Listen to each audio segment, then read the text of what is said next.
At 3:14 p.m. on a rainy Thursday, I watched Victor scribble his name across a whiteboard like a kid marking his territory on a bathroom stall. Compliance is a bottleneck, he barked to no one in particular, while half the team nodded like bobbleheads wired for fear. I'd seen dogs with better instincts. I didn't say a word, just quietly double-checked the time stamp on my submission to the auditor, quarterly compliance report, digitally signed, archived and certified. My initials, locked and loaded, were the invisible keystone to this whole shaky skyscraper of a startup. Without them, the $250 million funding round everyone was foaming at the mouth over, just a PowerPoint fantasy. 7 years of hauling this place out of regulatory quicksand, and my reward was being told I was too slow because I wasn't high-fiving developers during their ping-pong breaks. The new COO, Victor, freshly poached from some doomed crypto outfit, had been here 2 months and already managed to convert the air into pure smug. His version of leadership was announcing agile transformation while forgetting to update the vendor risk protocol. But that was the game. I'd learned to keep my head down and my name off the Who's expendable spreadsheets. Let the boys talk. Let them clap each other on the back and marvel at their own reflections in Zoom meetings. Me, I was just the woman who knew where the legal landmines were buried. Oh, and before we go on, if you're enjoying this kind of corporate chaos, do me a solid, click subscribe and toss a like. 90% of you listen without subscribing, and trust me, watching those numbers tick up motivates us way more than Victor's pep talks ever did. Anyway, I'd gotten used to being invisible, until Victor started trying to erase me. First came the streamlined meetings where I was left off the invite list. Then the weird CC drops from email chains I'd initiated. But the real canary in the compliance coal mine? One Tuesday morning, I found my audit checklist rewritten in Comic Sans. Comic, freaking, Sans. He wanted to gamify the process. I wanted to duct tape his face to a quarterly risk report. Still, I stayed calm. I documented everything. I ran every workflow like it might be my last. I checked every clause, every vendor cert, every godforsaken two-factor login, and prepped the firm for this mega funding round like I was building a house that had to survive an earthquake and an SEC raid at the same time. By Wednesday, the documents were sealed. Internal disclosures filed. External packets triple-reviewed. And my signature, my actual legal signature, was the final link in the compliance chain. The timestamp on that sign-off, 4:57 p.m., Wednesday, 4 minutes before close of business. No one noticed, no one cared. Victor was too busy photoshopping himself into the investor deck. But I knew what I'd done. I knew that my signature wasn't just a formality. It was the lock on the vault. The clause in the investor agreement that required a named compliance officer of record to validate the filings. And I was that name. That night, I packed my bag slower than usual, looked around at the half-lit office like it was a funeral home, and I was the last one paying respects. The funny part is, I didn't even dislike the job. I hated what it became under Victor. I hated how small people with big egos can ruin something quietly solid just because they don't understand it. I hated being told my caution was fear and my process was resistance. And I hated that I still cared. So I finished my tea, checked the audit log one last time, and walked out. My phone buzzed, Victor again, posting some cringe LinkedIn drivel about breaking silos and disruption. I smiled, not because I was happy, but because I was ready. Thursday afternoon smelled like fresh pizza and future lawsuits. The company had ordered lunch, pepperoni, and plastic smiles for the big funding readiness walkthrough. The war room, aka the second-floor conference room with the busted thermostat, was packed with engineers, product leads, HR, and Victor, who strutted in like he was about to ring the NASDAQ bell with his forehead. He clapped his hands once, just once, and people shut up like he had a remote control for human dignity. All right, people, he boomed, pacing like a motivational speaker who'd mainlined espresso and ego. We're at the finish line. Investors are ready. Product is stable and compliance. He stopped, looked right at me. Well, we're still waiting on some final slow walk checkboxes, right, Julia? The room chuckled, not loud enough to be bold, but just enough to let him know they knew which side their bread was microdosed with equity on. I didn't flinch. I was reviewing a line item on the escrow verification letter. All filings are submitted and certified, I said without even looking up. Nothing's slow. Everything's exact. That should have been the end of it, but Victor couldn't resist peacocking. He leaned over the table, grinning like a frat boy about to prank the R-ray. You know what your problem is, Julia? He asked, loud enough for the intern in the hallway to hear. You're mistaking caution for relevance. Don't be happy, be gone. The words hit like a slap made of paper cuts. Nobody laughed, but nobody stepped in either.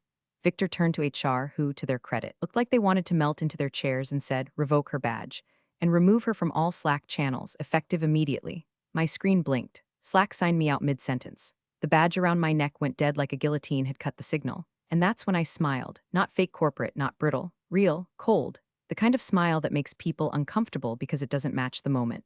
Okay, I said simply, gathering my notebook, my tea thermos, and the envelope I always kept in my desk drawer, just in case.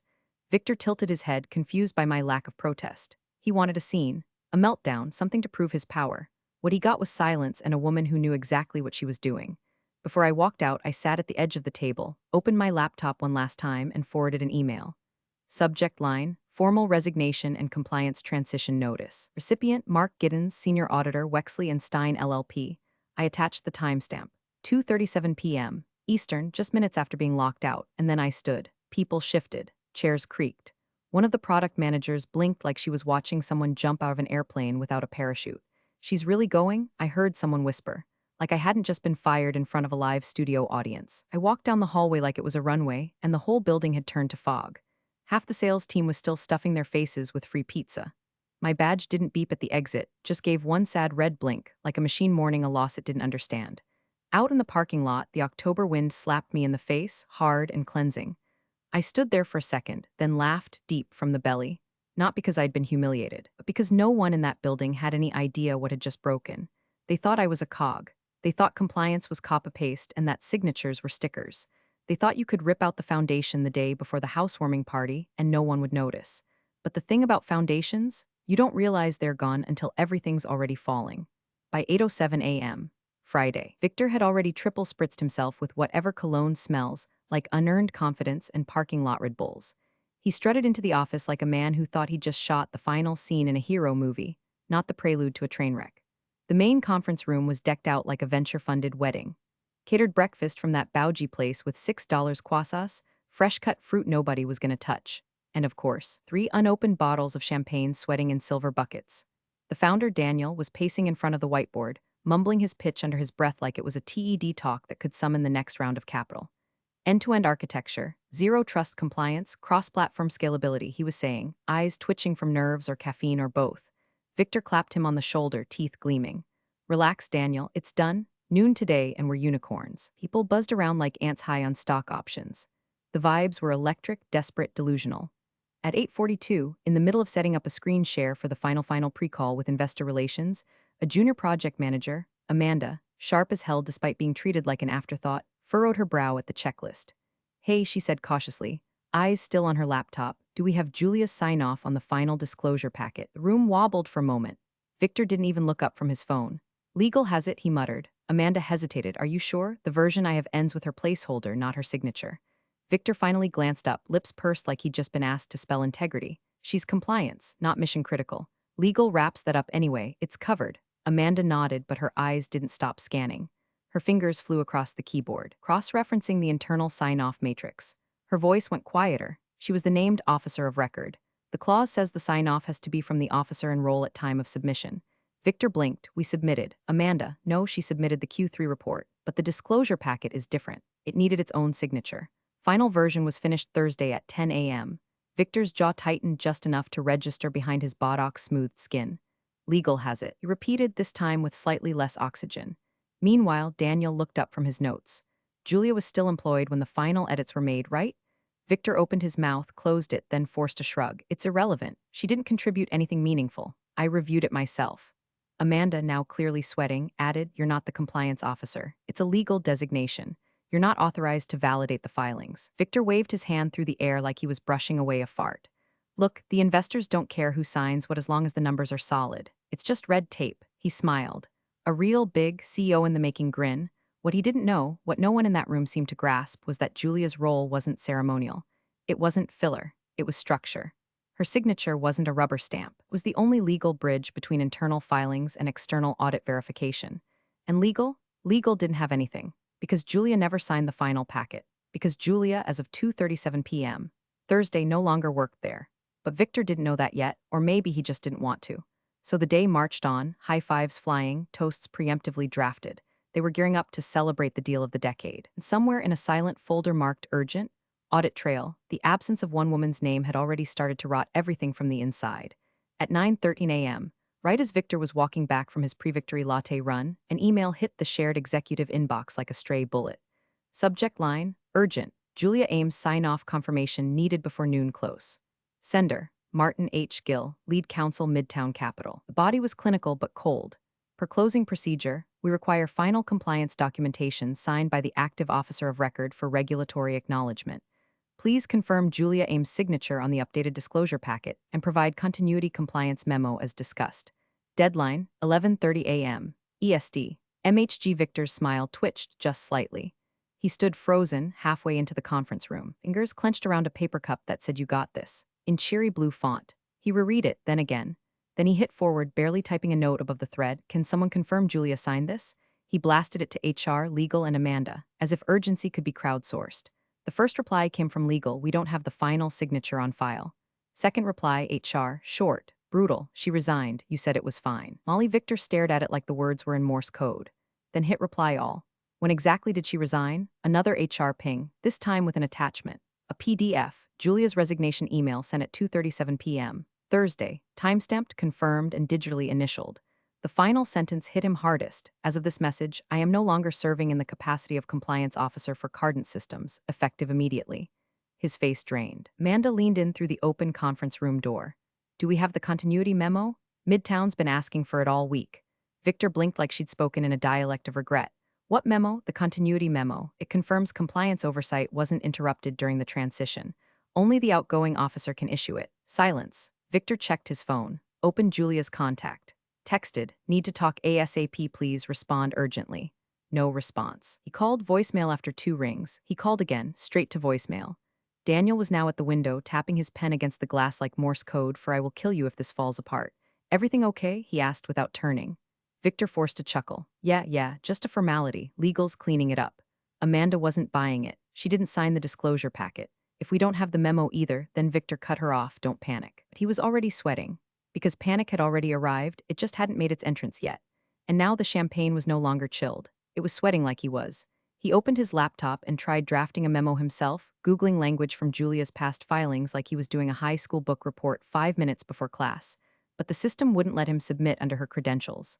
Access revoked. He tried using his own signature line. The portal blinked back, unauthorized. Amanda hovered. "Even if you wrote it, it wouldn't be valid. Julia has to issue it. It's on the investor's checklist. Clause 9B. Victor stood up suddenly, chair scraping behind him. "I'll call Midtown myself. Smooth it over." He walked into the hallway and shut the door behind him.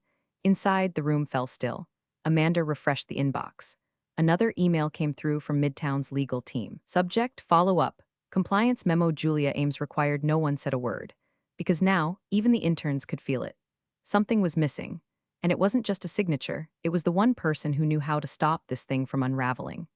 At 10:04 a.m. sharp, the company's bank, Bannerstone Trust, received an automated hold request on escrow account #448-19. The request came from Midtown Capital's legal division and was flagged for immediate compliance verification.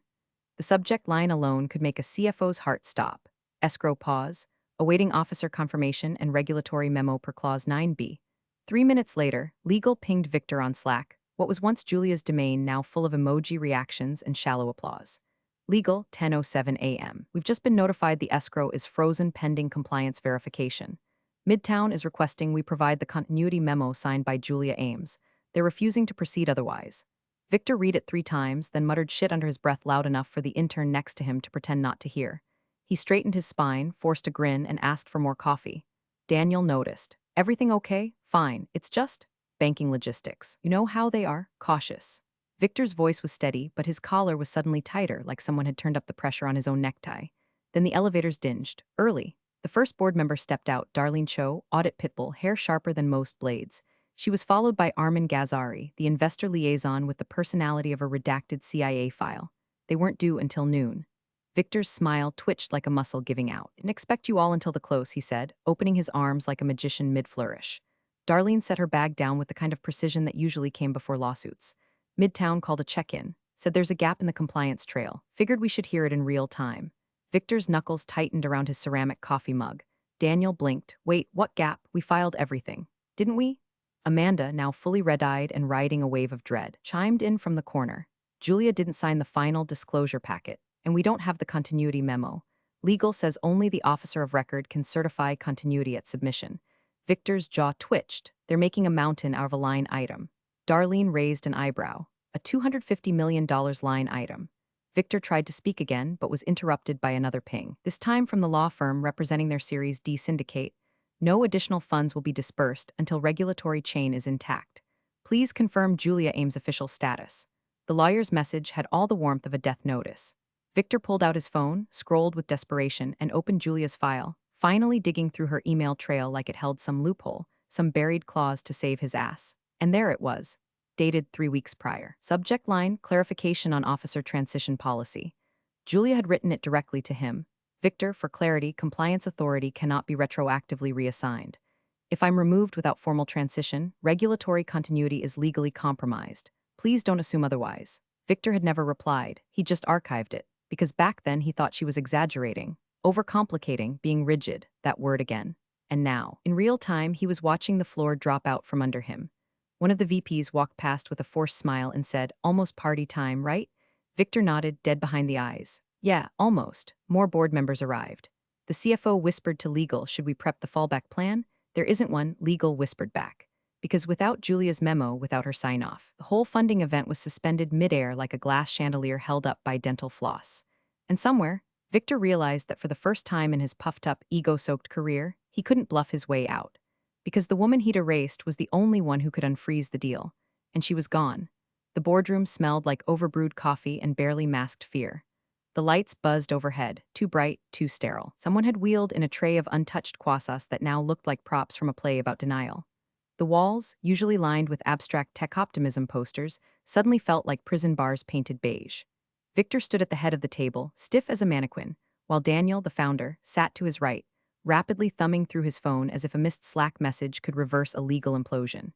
The CFO, pale and visibly sweating, had her hands folded so tightly they looked fused.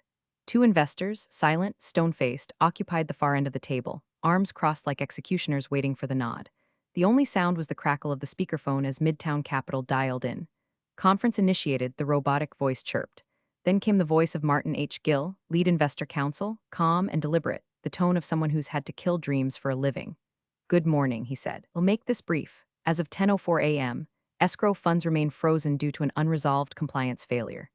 Victor cleared his throat. "That's a misunderstanding. Our internal team's resolving it now. There's been some confusion around sign-off attribution. Is Julia Ames present?" Martin asked flatly. Victor blinked. "No, she's no longer with the company." A brief pause. "Then, who authorized terminating your compliance officer on the eve of a $250 million funding close?" All heads turned toward Victor. He forced a smile that died halfway up his cheeks. "She was being disruptive," he said, "combative, slowing us down. I made the call." Martin didn't raise his voice. He didn't need to. "She was the one person legally empowered to sign the final compliance chain," he said. No transition memo was filed. Her digital credentials were not passed, nor reassigned through regulatory channels. That renders your disclosure packet invalid. The air left the room like someone had opened a hatch at 30,000 feet. Daniel's phone slipped from his hand and hit the table with a thud.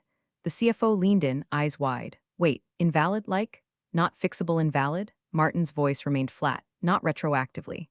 Julia was the named officer of record. According to the timestamp on her resignation email, she stepped down at 5:01 p.m. yesterday. Victor jumped in. "That's only a minute past 5. The window was still, the cutoff for legal validation was 5 o'clock p.m. EST, Martin interrupted. "Per Clause 9b in the funding protocol you signed, which, I should remind you, Julia negotiated on your behalf." Daniel buried his face in his hands. Christ, Martin continued. "Additionally, requested a continuity memo to preserve legal chain of command between filings. It was not received. Julia was the only person authorized to issue it.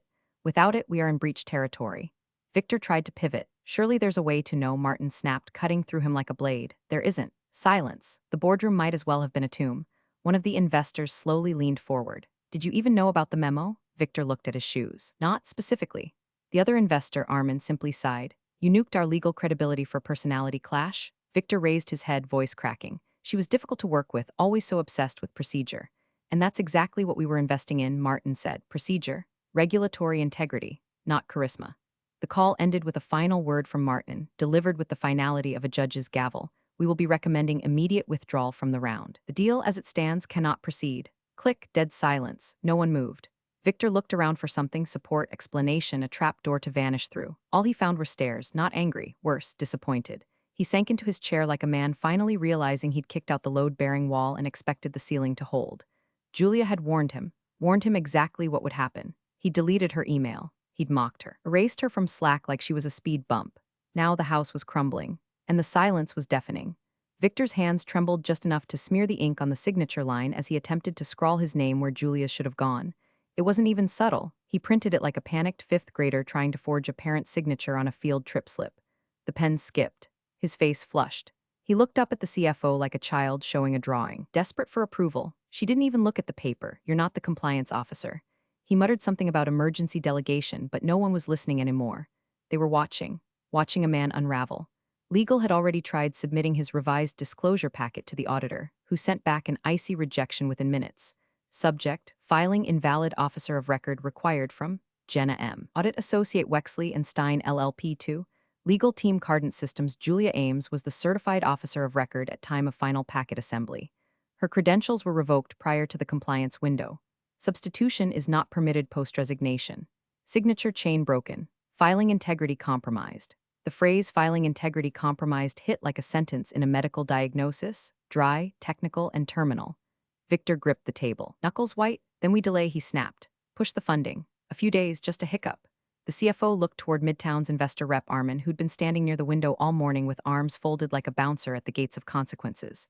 Armin didn't even blink. "That window is closed." Victor stared at him like he'd misheard. "You're saying no extension?" "I'm saying your filing is legally dead," Armin replied. "This was a coordinated multi-party deal. Our entire risk profile was structured around that timeline. The train's gone. But there's still interest," Victor pushed. "They still want to invest." "They did," Armin said, emphasis cold as a snowstorm, "when you had your shit together." Victor turned to HR like a drowning man reaching for a floating stapler. "You didn't flag her resignation," he barked. "You didn't escalate, you let her walk. This is on you." HR Director Molly, calm and still as a firing squad captain, didn't flinch. "We followed your directive," she said. "You said, quote, make her disappear before EOD, she's toxic." The founder Daniel winced so hard his face seemed to fold inward. "You said that?" he whispered. Victor looked around for backup, but the room had already begun to shrink away from him, people leaning back in chairs, crossing arms, glancing down at phones like maybe another headline would break the silence. In the corner, Amanda stared at her laptop screen, still open to the Slack thread from yesterday where Victor had posted a gif of a guillotine with the caption, "New process for dead weight." No one had laughed, but no one had said anything either. Now they all remembered. Victor pounded the table once, an impotent thud that landed somewhere between rage and surrender. The CFO took a breath. "If the funding collapses, we'll have to halt expansion. Delay Q4 hiring. Possibly pause the product launch." The silence that followed was worse than shouting. It was consent. Legal slowly began gathering their folders. Armin finally uncrossed his arms. "I'd recommend your board convene without him present," he said. Victor's head jerked up. "Excuse me, this isn't salvageable, but some of your leadership may still be." Daniel looked like he might be sick. Victor opened his mouth to argue, to plead, to pull some last rabbit out of a shredded hat, but nothing came. No signature. No memo, no funding. Nothing. Julia hadn't raised her voice, hadn't thrown a tantrum, hadn't burned anything on her way out. All she'd done was sign her resignation and walk. And now, the man who said she was just compliant sat alone at a 12-foot table, surrounded by the ruins of a deal no one would ever rebuild. At 11:02 a.m., in the same room that had been prepped for celebration, champagne buckets sweating like guilty men under lights, congratulatory name cards still perched like gravestones, a grim, post-mortem silence hung in the air. Victor sat hunched at the end of the table like a man awaiting sentencing, while the board muttered and whispered in small clusters, trying to calculate who would bleed and who would walk. The CFO flipped through her iPad with a kind of mechanical detachment, like she was trying to dissociate through calendar invites and unread Slack threads. Then Amanda, who'd remained mostly silent since her early warnings were dismissed, spoke up from the side of the room. "Has anyone checked where Julia actually went?" Her voice sliced through the tension like piano wire. Victor looked up, bloodshot and blinking. "What?" Amanda's fingers moved fast, browser open, tabs firing like missiles.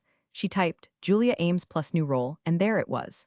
Center screen, clear as sunlight. Midtown Capital welcomes Julia Ames as Director of Regulatory Strategy, published. 9:07 a.m. Today's subhead: we're thrilled to add Julia's deep regulatory expertise to our leadership team at a time when precision and risk integrity matter more than ever. No one spoke. The only sound was the HVAC wheezing overhead like it, too, was processing what this meant. Amanda scrolled. The photo attached to the article showed Julia, calm, poised, confident, standing next to Martin Gill, the same investor lawyer who had just disemboweled their funding dreams over speakerphone.